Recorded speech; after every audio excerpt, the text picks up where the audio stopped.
Welcome to The Weekly, a broadcast brought to you by Calvary Bible Church. I'm your host, Jay Ewing. In the booth with me is Thomas Milburn.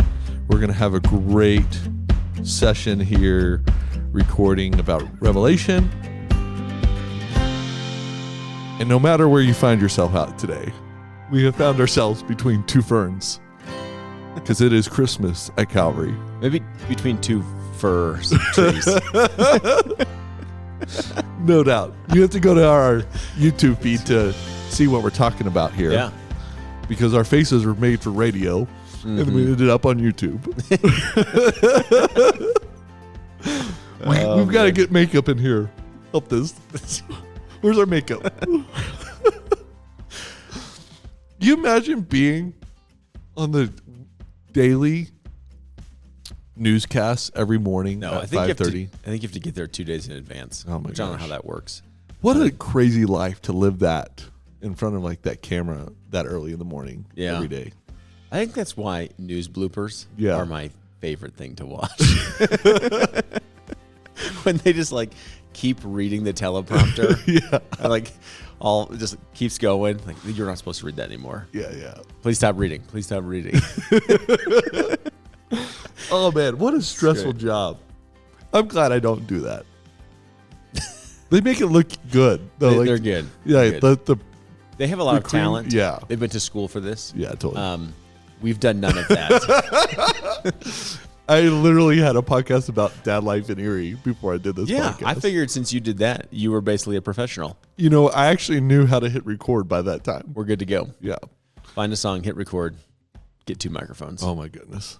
You know, we did create this in COVID because I've always wanted to catch the conversation that happens during the weekday between us around the water cooler, around any of the pastors who preached about all the things they've left behind or couldn't pick up on Sunday, because there's so many things always there is within the text. And just like, how do you actually apply some of this stuff? Right. You know, It takes a conversation. It's not like from a stage. Yeah. It's like over a cup of coffee. Yeah. I know, That's man. That's why I love The Weekly. And so many people have actually started, since I've said, hey, come find me, tell me your... Yeah. So many people have hit me up in the last like 2 weeks, 3 weeks, and said, hey, I listen. Really? So, yeah. One of our good friends, Josh, who cleans his house on Friday, listens on Friday. Man, shout out to Josh cleaning his house. He cleans his house on Friday and says, hey, Thanksgiving week, there was no weekly. I forgot to mention that there wasn't going to be one. It's my bad. Again, I didn't read the professional podcast. Yeah, I did not read the teleprompter. But he cleans on Friday and says he listens. I'm so thankful for that. So, hey, I've got to. This is going to be. We're going to get to the thing right now. I would say that Sunday's message was one of the most convicting messages for me personally in a very long time. Here's my problem is I spend like 2 weeks in this thing. Right. And I feel all the feelings for 2 weeks. Oh, man. You only have to deal with it for like 35 minutes. Sometimes 40. Especially if you come to the second hour. I think what's amazing is, we plan these, we kind of just break it out, these series, months in advance. Right. And I'm not really looking at, this week goes with this theme. Mm-hmm. You just kind of break it out, say, okay, how many weeks do we need in this chapter? Right. And so these chapters land on certain weeks that I didn't necessarily plan for. Right. That I really think I would attribute to God's kindness. God is kind to let us bump into certain texts on specific weekends to bring extra conviction. Oh, man. So to talk about consumerism after Thanksgiving, Good Friday, Small Business Saturday, in anticipation of Cyber Monday. Right. Man, this is how I felt. I felt like, I'm just fattening myself for the day of slaughter.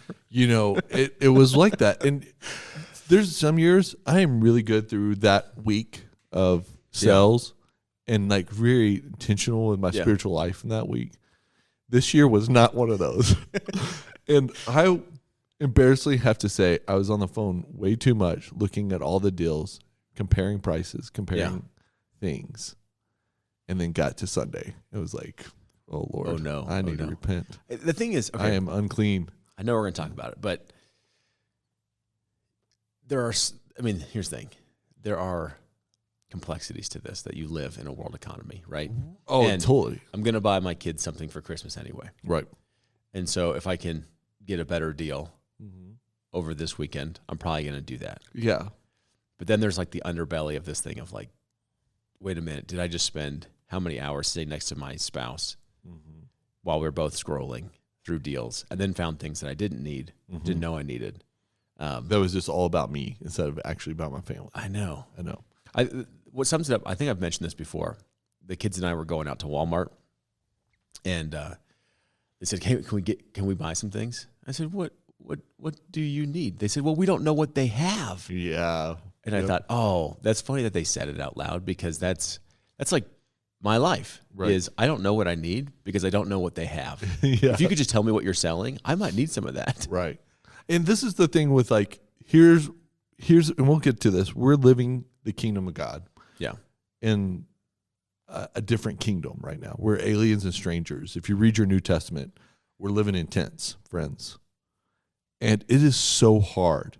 You have to fight daily in this culture to not swim in that stream. Like you have to literally fight. Yeah. One of my friends, Rick, talks about this all the time. Like you have to discern and fight every day, because the reality is we're just inundated. Yeah. And if you drift into that stream, you're swimming. Oh yeah.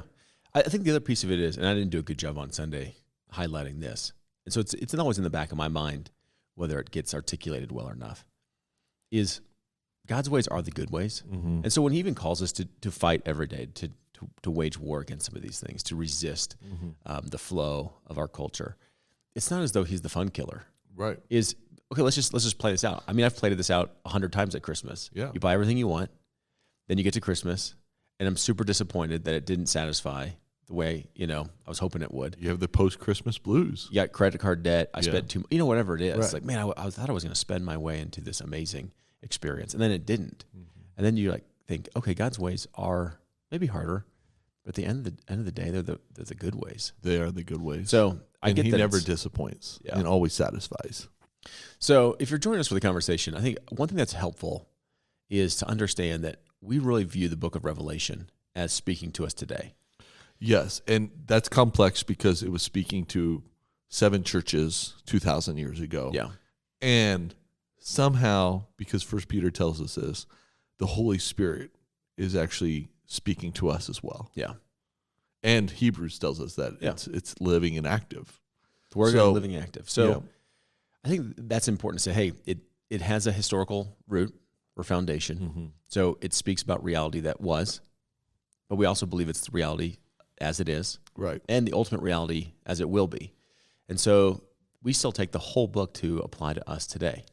And it will ultimately apply to a culminating, unifying future. Perhaps we'll be living at that time, perhaps we won't be. But to reserve the whole thing to, hey, this is going to happen in the future, doesn't apply to you, I think it removes it from the category of that conviction. Oh, no doubt. And so because we want to actually let Revelation speak to the world that we're living in today, to form us of how to live in this world, I think that's not always the posture that people take when they come to the book of Revelation. Yeah, and I think I've been a Christian for over 20 years now, right? And you're 21 years old. Yeah. And this is probably the one thing that haunts me the most is Babylon. Like, as I thought about my faith, tried to live out my faith, tried to navigate the world with my faith, this idea of Babylon has just always been there. Like, what am I doing that's actually supporting Babylon? And what am I doing that's actually living in the kingdom of God? Yeah. And this tension that's always there. There's always a tension, and it never gets resolved. You know what I mean? Yeah, I think on Sunday, at its best, is just to wake people up to the fact that the world in which we live in there's an underbelly to it that we don't always recognize. And Revelation is going to call it Babylon. And there's a historical root that we looked at. Like, here's the beginning of Babel, which is the assembly of people against God to make a name for themselves, to use technology for their own protection, their own might, their own strength, their own, whatever, self-interest. And that develops into literally Babylon, in which we see Daniel and his friends live out in Babylon, which, I mean, thank God there's a book in which they have to actually live in Babylon. But the crazy thing is before that, even in the prophets, God himself says he's going to use Babylon for his good. Yeah. For his instrument of justice. Correct. And judgment. And you're like, come on, this is crazy. You're using something wicked. Yeah. Well, maybe letting it run its course in order for judgment to happen with the people of Israel. Yeah, I think when you see God's judgment, think of Romans 1, is because you did not glorify me, right? And you're not going to worship me. You're going to worship the creation. You're going to love creation, not me. Then I'm going to give you over to desires, right? And so I think when you think of judgment, he's giving Babylon. He's not restraining Babylon. He's not restraining evil. He's allowing Babylon to do what Babylon wants to do. He's going to allow evil to do what evil wants to do. And that's his judgments. And then what you end up seeing is, oh man, it devours people and devours itself, because that's what evil does, just looking to destroy everything. And you read Psalms like, I sat by the water and wept. Yeah. You know, like, you're just like, oh my gosh, man. I can't imagine the book of Daniel and being Daniel and his friends. Oh my gosh. But that's why the example is so good, is we look at the text from 18, where this Babylon we've seen is political, you know, it's religious, and then we see that it has an economy to it. And the underbelly of its economy is built at the exploitation of people. Are you talking about America and you're just not saying it like that? I think anyone who wears I don't remember who has said this, but whoever wears the eschatological hat has to wear it. And so there are times in which religious churches, Catholic Church, Protestant Church, has worn this hat of the beast, has worn the hat of the spirit of Antichrist. Yeah. I mean, you have Nazi Germany. Totally. Obviously, is an easy case study, right? But then you have to look at us at times. Yeah. Like, I think especially, you know, and here's the thing. Here's where the podcast gets really real and really uncomfortable. It's like nationalism right now in America is real, especially Christian nationalism, right? Yeah. I think when you try to find your hope in any government, political system, area of power outside of Jesus Christ, you're in danger of worshiping Babylon. Now, do I want to live in a country, in a place that loves Jesus? Absolutely. Do I want to live in a country that has Judeo-Christian morals and principles? It goes better. Yeah. Yeah. Absolutely. And so to my ability, do I want to persuade things for that to happen? Absolutely. Is my ultimate concern and care for the state? No, it's not. And so, like, if I'm going to be faulted for something, I've said this before on the podcast, it's not going to be for loving America too little. You know, it's like, I love the country that I'm in. I absolutely do. But my ultimate allegiance is to Jesus Christ. Yeah. And so America will end. It will at some point. Babylon has come to an end many times. And so we see in Revelation 18, that end comes swiftly. I think it's just like, man, those who, you know, puff themselves up in pride, like we're invincible. Their fall is so dramatic to let everybody know that they're not God. Yeah. Can I give some book recommendations just at this point to be helpful? Man. I think Divine Conspiracy by Dallas Willard, which is probably the best book he ever wrote and the least read book he ever wrote. So it's a tough book. It's a big book. But it's I think thinking about kingdom, how to live out the kingdom, Divine Conspiracy. You have to mention Dietrich Bonhoeffer here with Life Together, or The Cost of Discipleship, maybe even better. It's the start of that. I mean, those are real books, right? That really help you navigate what you're doing in the world. You have any other recommendations? This book sort of helps you understand how to live out the kingdom within the culture we live in. Yeah. Live No Lie by John. Yeah, John Mark Comer, Live No Lies. That's just a good modern book on trying to navigate the world you're in. That we have been lied to on many fronts. Those lies become normalized, and then they become believed and practiced. And so to kind of break free from, oh man, actually, this is not God's truth. But honestly, I would read the first 7 chapters of the book of Daniel. Dude, I was just gonna that or the 3 chapters of Matthew 5, 6, and 7. Yeah, just the opposite kingdom. Blessed are these people, poor, thirsty. Read them in different translations too. Read them in the NIV or Greek, ESV, Greek. NLT. Like those are really important to sort of get the conversation in different languages. All right, so I'm just assuming everyone had already heard this message. If they haven't, they should probably go back and they listen definitely should pause this and go back and listen. But I think it's important to remember that there was a literal Babylon that was a historical example for us of what has also happened throughout histories. So there was Babylon that Daniel was in. There was Rome that is Babylon of the historical time in which Revelation is written. John would have thought of Rome. His hearers would have thought of Rome. Its fall, similar to Babylon, is like overnight. Right. It's just this sudden collapse of the system, and the system is corrupt. It looks so good on the outside. It looks beautiful. It looks strong. It looks powerful. It's affluent. And then what he's seeing in the Revelation is, I'm going to reveal to you the underbelly of this thing. And I'm going to reveal to you how people have built their wealth, their lives, their securities on this as opposed to God. And this thing's coming down. So even in the book of Daniel, one of the prophecies of Daniel is he tells you of these civilizations, the Syrians, all these, right, of these dreams, these realities of these kingdoms falling as well. And then the reality that just like Revelation, there's one that will never fall, and that is the kingdom of Jesus Christ. Yeah, that's what's coming. That's what's coming. And so Daniel lives this out, which is how do you live in Babylon and not be part of Babylon? This is the New Testament, how to be in the world but not of it. And I loved this section this last Sunday. Like I loved how you went back to Daniel and just helped the scriptures reframe my life. You know what I mean? Because you got to live here, right? You got to live here. You've got to eat here. You have to be clothed here. Yeah. You have to raise a family here.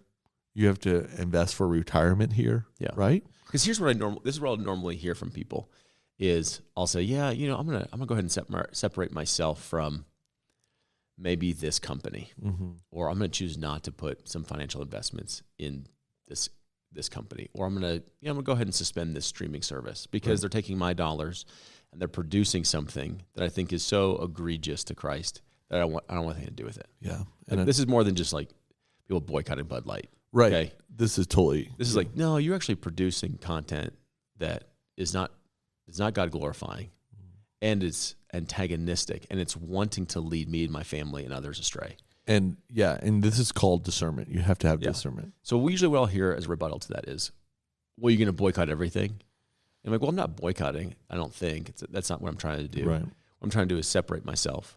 And they'll say, well, everything is tainted. What are you gonna make your own clothes?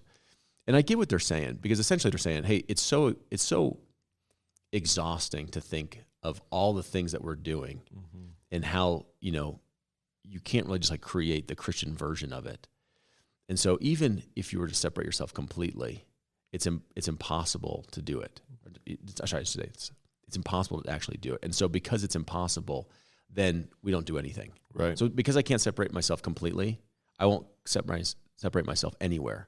And that's not what God's calling us to do. Nor is this the story of Daniel. That's exactly right. Is even if you were to, so to speak, say, I'm just going to make my own clothes, I'm going to live on a commune, I'm going to grow my own food, the tools you're using to do that are polluted. Right. And so I think in one sense, Revelation 18 is actually more discouraging than you even realize, which is everything is tainted, which is actually why he has to bring an end to it. Like there's no necessarily redeeming entity in which Jesus says, okay, well that will make it to the eternal kingdom. Right. No, he's going to dismantle everything, bring it back down to its foundation, and then rebuild, make all things new. So because all things have been tainted, all things need to be made new. I will put this caveat: the only thing that's not tainted is the Word of God. It lasts forever. Okay. So yes, everything except the Word of God has been tainted. So I think in the consumer sense, what we're called to do is wake up and say, Lord, where do you convict me? Like, how am I called out of this? Like, is it something in my schedule? Is it in my purchasing? Is it where I participate? There has to be some difference as Christians. And so I think that's why the book of Daniel is so fascinating. Is Daniel, he's going to wear Babylonian garb. Yeah. He's going to take a Babylonian name. He sleeps in a Babylonian bed. Yeah, and he works for the stinking government, right, to make Babylon flourish. And Jeremiah tells us hey, you're going to be in exile, so plant vineyards, build houses, have families. Like, you're going to be in Babylon, seek the welfare of the city that I'm sending you in. For in its welfare, you're going to find your welfare. And this is not a story that's new to Daniel. Joseph did this in Egypt. Yeah.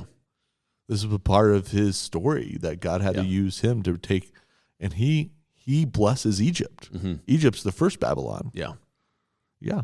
So I think you have, one of the chapters that this is a hyperlink to from Revelation 18 is Jeremiah 51. So remember, Jeremiah is the one that's prophesying with many of these things to Daniel. Yeah. And speaking about Babylon. And he says, flee from the midst of Babylon. Let everyone save his life. Be not cut off in her punishment, for this is the time of the Lord's vengeance, the repayment he is rendering her. And so this has happened before, is separate yourself. He's calling you out to not be part of the whole Babylonian system, the way of life, the way in which you make a name for yourself, find wealth, security, comfort, luxury, power, identity in this system, because he's bringing that to an end. And so in Jeremiah 51, he calls out the people several times, come out of Babylon, come out of Babylon. And here in Revelation 18, he's saying, hey, this Babylonian beast that we've seen as a harlot woman, you need to come out of her. Mm-hmm. Now, here's a piece that we didn't talk about on Sunday, is to kind of sew another thread together. I love this. Is Revelation 12, right? So we get dragon. Which, do you have a dragon in your nativity? Yeah, so many people are like, I'm putting a dragon in my nativity. I got a picture of a friend who put one in. I love it because it just helps remind you of the story, right? Just remember, our Catholic friends literally believe that the woman of Revelation 12 is Mary. Right. We're not saying that. Right. We're saying the woman is, the believing community is Israel, bringing forth the culmination of God's promised Messiah. Right. And at the antithesis of that is obviously Mary bringing forth Jesus. So it's the dragon's consuming the woman Israel to bring forth Messiah. But after that, the dragon goes to make war, because he couldn't stop that. It makes war on the offspring of this woman. And it says those who follow the ways of Jesus Christ, who practice the ways of Jesus Christ, who are obedient to Jesus Christ. So it's believers, right? Right. Jew, Gentile, it's those who follow Jesus Christ. And so Revelation 12 ends with him kind of standing on the seashore and says he's making war on God's people. Right. And then he calls forth a beast from the sea, this abyss of like the place of evil. And then there's another beast from the land. And these beasts make war on God's people. And then there's this harlot that we saw in Revelation 17. And the beasts let this harlot ride them. So like these beasts that are animated by the dragon, and there's a lot of color here. Yeah, there is. There's a lot of questions here. Put Babylon on their back. Right. With her constitution of Babel and the economy that exploits people and lets her ride, right? Right. So you got to tie this whole thing together and say, okay, how does the dragon make war on God's people? One of the ways he does that is by looking beautiful, luxurious, wealthy, accomplished, successful. I know some of those people. They're in my news feeds. And it's like, oh, you're giving a vision for my life. Right. And so even in Revelation 17, remember, John sees the woman, the harlot, Babylon, and he says he marveled. And then I thought the angel, I really do think the angel's like, slap, like, John, man, wake up. He's like, whoa, that's beautiful. Yeah. That's like everything that we would view as successful. And he's like, let me just show you her end. Like, where does this thing lead? I'm going to show you what people aren't thinking about when they think about overconsumption of luxury, of finding their trust, their identity, their securities in this. And so he's showing the belly of that and the end of it to kind of wake John up. And that's what Revelation is. Hey, wake up. The dragon is using these things in its beauty, in its appearance, in its false promises to woo you away from Jesus Christ. That is what Instagram is doing. I don't know. But so like, it is. Yeah. Let's be honest, right? It's good. I think Like that's what it. Yeah. That's what it's doing. It's showing you beautiful things so you can buy things. Yeah. In so many ways, I want that experience. Right. So what's the dragon's ultimate goal? Is to draw you away from faithfully following Jesus Christ. Now, he can do that with persecution. We see that. Like, totally. These beasts are drunk on the blood of the saints. We see that around the world with our brothers and sisters. Right. But that's not the play often in America. Right. So what's the play in America? The playbook is this. So if the ultimate goal is, I just need you to get off of your attention with Jesus Christ and for you to be consumed by something else. Well, then I'll just give you this thing. It looks so good, so beautiful. Then you'll stop caring as much. You'll be more comfortable. Now, another thread to sew in here is if you take the 7 churches and keep placing them in Revelation 4 through 21, or I guess 20, what you're seeing is the life that they're living and a call for them to stop compromising their faith. And so one of the churches that we talked about, I think that really shows up again here in Revelation 18 is Laodicea, is that lukewarm church that thinks they're rich. Yeah. Remember Jesus' critique of them is, you think you're rich. You don't know you're impoverished. Yeah. Buy from me true wealth. Oh my gosh. And so here it is like, okay, Revelation 18, hey, you're seduced by this economy. You're so seduced by this system in this way. And so you've stopped following Jesus. You think you're rich. Right. Man, you are destitute. Buy from me. That's why I was sitting there on Sunday. I'm like, oh, Lord, have mercy. Yeah. Lord, have mercy. And here's the thing. This is why I love the Bible, is they're always trying to tell us the underbelly. Yes. So the Proverbs 7, is talking, this wise sage is talking to his kids of like how to preserve your life. Read a Proverbs a day and keep the doctor away. That's what my dad says.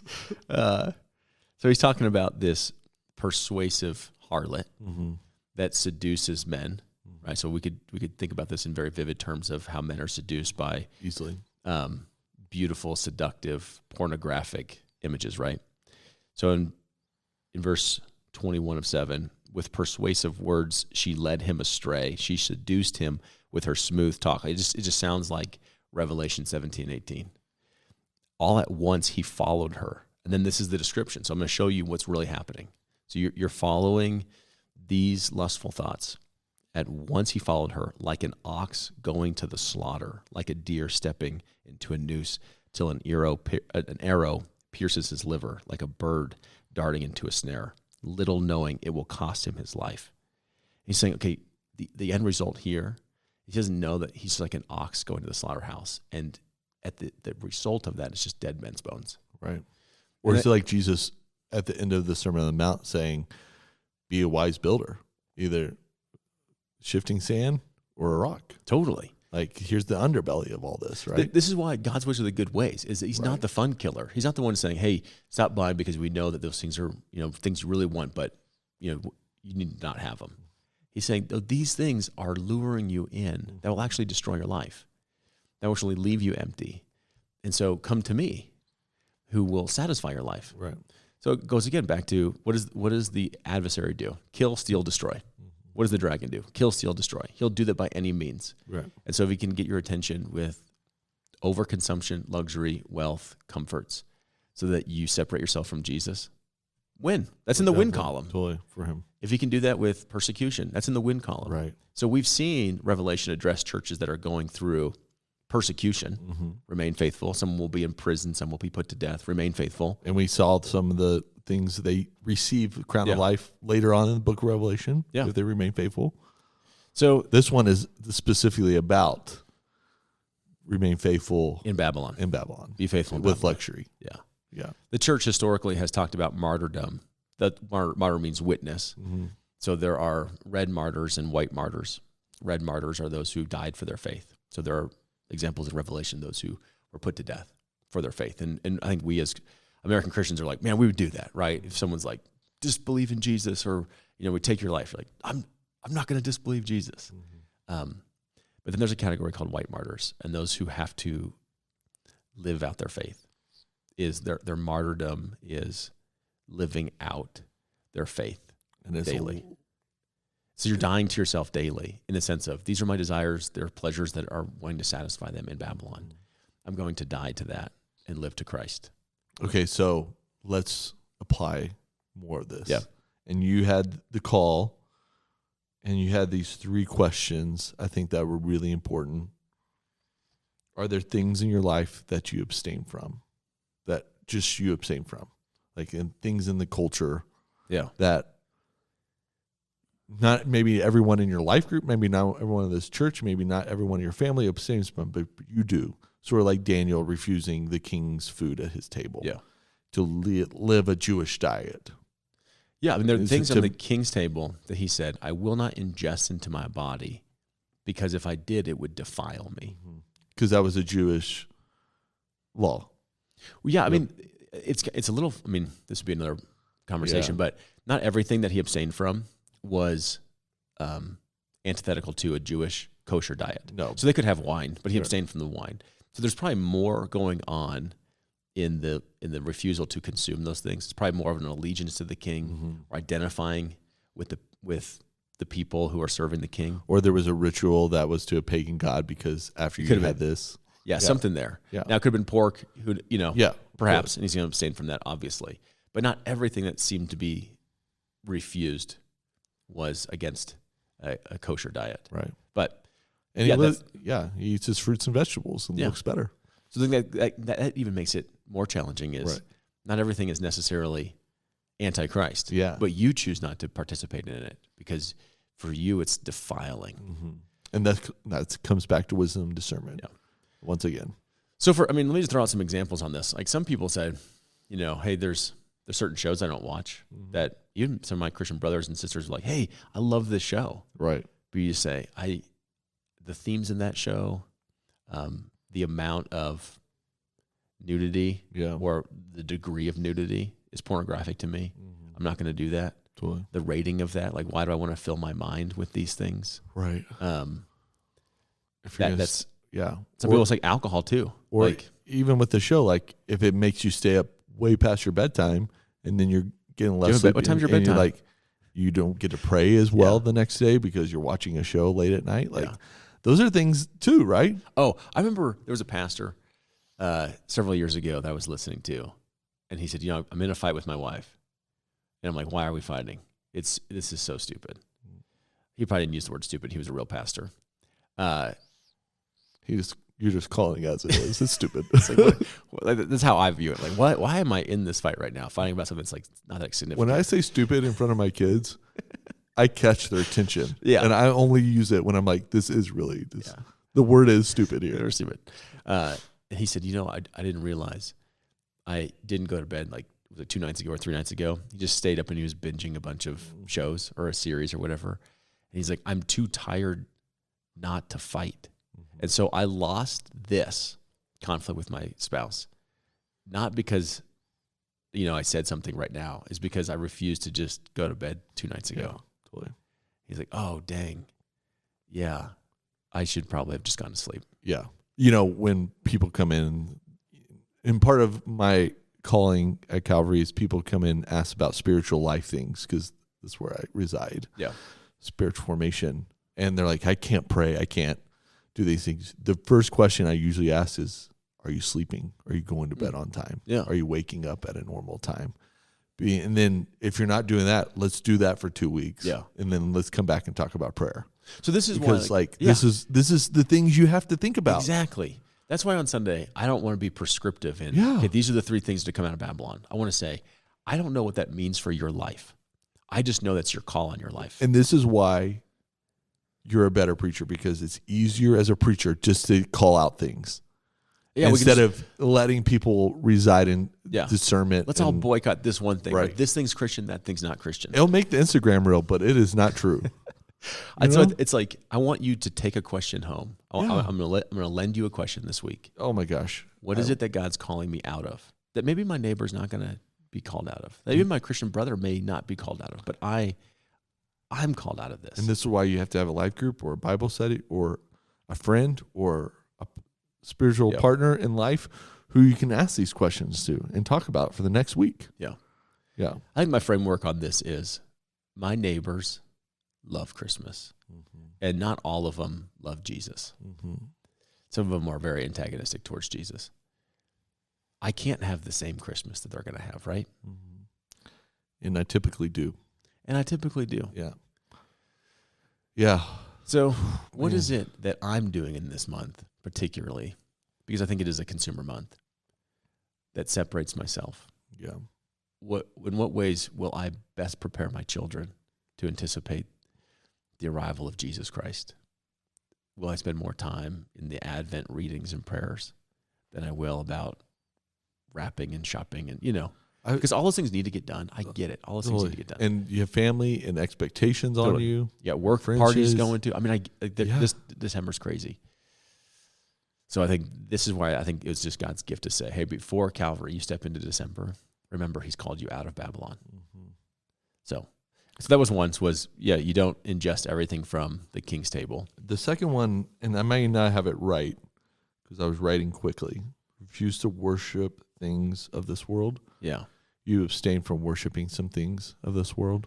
So that goes with Daniel's friends, Meshach, Shadrach, and Abednego, are called to bow down and worship this idol, which I think is just hilarious because in Revelation we see all these images and idols, and worship is not a religious activity. We've said this 1,000 times. It's a human activity. It's so human. Finding something worthy of your time, attention, devotion. You worship stuff. And he says, all right, worship this state image. Yeah. And like, we can't do that. We can only worship God. So where is it that I have really paid allegiance to? No. And worshipped in my world. And sometimes that's not monetary. Oh, yeah. Yeah, and sometimes it is. Sometimes it's, do you worship the office? Do you worship your email? Your title that you're going for? Yeah. Do you bow down in this season to answering email at 11:30 at night on a Tuesday? Or, you know what I mean? Like, those are things that we have to discern in our own lives. I met a guy who said I had to give up sports because after my team lost, I would scream and yell at them on the TV. Yeah. And then I'd be in a bad mood with my family for at least a day, if not two. Yeah. But he said, this had just found a place in my heart that wasn't appropriate. Yeah. That's conviction. It is it's super convicting. That's not my world. Right. But that's his world. Right. Totally. My team loses all the time. But it's right. And here's the thing. It takes prayer, reading your scriptures, a community to understand, what do you worship? Yeah. What are you worshiping? I love that you shared it with me. Maybe it came from your life group guys of the football things, the 10 things about church, why you don't go to church. I love that. That came from Glenn. If you're listening, man. Glenn always is the good, the cold. the goods. Yeah, 10 things why I choose not to take my kids to sporting events. Yeah. What's the first one? You remember them? They were so have to good. look them up. We have to read those someday. Yeah. They were really good. It's the reason I don't take my kids to sporting events. I don't know the songs. I don't know the songs. The people I sat next to were rude. I have to get up early and waste my Sunday morning going to Saturday going to the sporting event. I remember, some of those were hilarious. There were calls that I didn't agree with. It went into overtime, and I was late to my next appointment. Yeah, so good. Anyway, Okay, and a third one. Yeah, have you stopped practicing our faith? I'm sorry, I'm slaughtering this. Maybe I didn't get it right when I wrote it down. What's the third one? Oh, the third one. How are you? Or Daniel. Have you refused to stop practicing his faith? When he was praying five times a day, right? Three times. 3 times a day. Yeah, 3 times a day. They made it illegal. This was a scam. Yeah. To get him. Not a scam, but a ploy to get him arrested. It happens several times in the Bible like this. And he said, no, so you just see, hey, here's my allegiance. It's not to the king's table. I'm not going to ingest that. I'll wear the garb. I'll take the new name. I'll work for the government. I can't ingest this in my body. Right. Or think about us, I can't ingest that in my mind. Then the friends, hey, I can't pay ultimate allegiance here. Yeah. It's to God. I don't worship this state. I worship the Lord Jesus Christ, even if it costs me my life. Right. And then lastly, I can't stop practicing my faith. I can't stop praying. I can't stop doing the thing that actually gives me my security, my trust, my identity, right? Which is my allegiance to God. That will cost you your life. It may, but I'm not giving it up. And I think you have to frame it in the last part of this book where you did in chapter 19, where we weep or rejoice. And we weep because there's several people who weep at the fall of Babylon: the king, the merchants, the tradesmen. Yeah. And the rejoicing is the saints, the apostles, and the prophets. It's all dependent upon the end. Yeah. Which kingdom do you belong to? That's what it is. Mm-hmm. If you belong to the kingdom of Christ, then you rejoice. For this is bringing to an end the kingdom of evil that has exploited people and has exploited even you. Or this was my ultimate identity security, and I belong to it. Mm-hmm. And so I'm crushed that it's over. Yeah. For the life that I know is over. Or life as I know it is over. Okay. So here's how we're going to help you, Calvary. This season, this Sunday starts Advent. It's actually the beginning of the year for the church. Yeah. It's actually not January. It's not a Roman calendar. It's a church calendar, which is super interesting to say out loud anyways. Mm-hmm. But we're starting Advent. We have developed, once again, an Advent reading plan that the comms team has rushed because Jay Ewing is always slow to the table. Go comms. Thanks, Mark. Thanks, Mark, and Sam, and all those wonderful people over there. Yeah. And we've also developed a morning prayer, which we're going to hit record on those this week. And you can pray along with Calvary every morning for 31 days. Yeah. No, 30. 31 in December. 31 in December. And so those are just formational things, not to make you religious or to make you an expert of who, or legalistic, but they are to help reform your Christmas season to the advent of Jesus Christ, which means the arrival. And I think this is perfect this year. I hope we say this a lot in December. We are thankful for the first advent of Jesus Christ. And in Revelation, we're looking at the second advent. Yeah. And there's no better book in the Bible for Christmas to look at the second advent than Revelation. And so we have morning prayers that will be loaded every day for you to pray along with us. Maybe you've never done something like this. It's daunting at first. It's a little weird, but we're going to do our Advent reading every day. We're going to read a psalm every day. And hopefully it will help you. And more importantly, the reason why I'm doing it, it's going to help Jay Ewing reframe his Christmas. And I want you to help me stay faithful in that. Yeah. I like that posture. These are things that are helpful for us. Yeah. These are things that I know I need. Yeah. And this is an invitation for anyone who would like to participate with us. Yeah. And we have midweek Advent devotionals coming out as well. If you want to be a person who wants to pray, get better at praying, this fall you did some great prayer videos for the fall. Relook at those as you're at the Christmas season. I think asking some of these questions that chapter 18 really asks us is about, are we paying allegiance to? What are we paying allegiance to? What are we devoting our time to? What are we abstaining from? Those are really important questions as we think about Christmas and the beginning of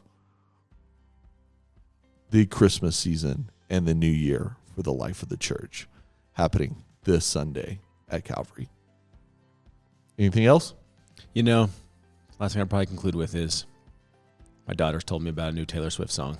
It's actually an old Taylor Swift song. Yeah. Called Christmas Must Be Something More. Yeah. Interesting, right? Yeah. I think that was released in 2007. Maybe how times have changed. How times have changed. All right. We love you, Calvary. We look forward to seeing you. We look forward to praying with you, and pay attention to all the things that are happening at Calvary. And in your neck of the woods, go to calvarybible.com, click your campus, click all the events, stay connected, be connected, and more importantly, enjoy your Christmas as it's centered upon Christ, the real reason for the season. All right, let's get out of here.